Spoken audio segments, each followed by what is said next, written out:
Altså det korte svar er rystet. Rystet over, at man ikke helt forstår, hvordan man snakker til mennesker.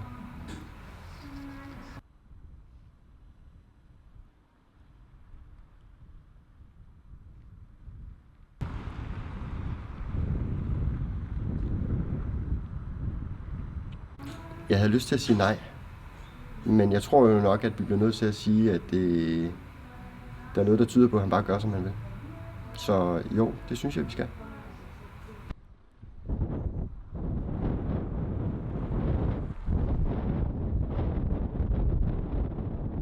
Nu har vi hørt på det et års tid, så min første tanke, det er jo, at nu siger han tingene igen. Men man bliver en lille smule mere bekymret i den her omgang.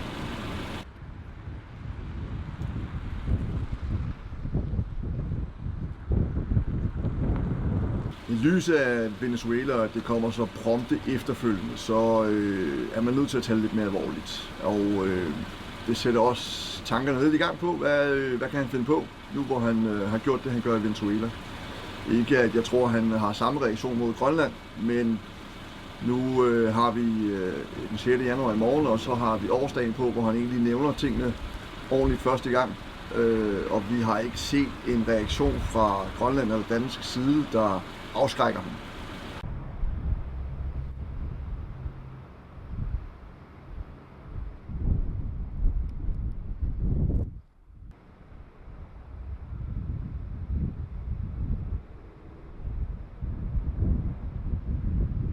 Præcis samme som sidst, hvor man får det her chok, fordi man håber lidt, han har glemt det, men han mener det åbenbart fuldstændig seriøst, så det er ikke så fedt.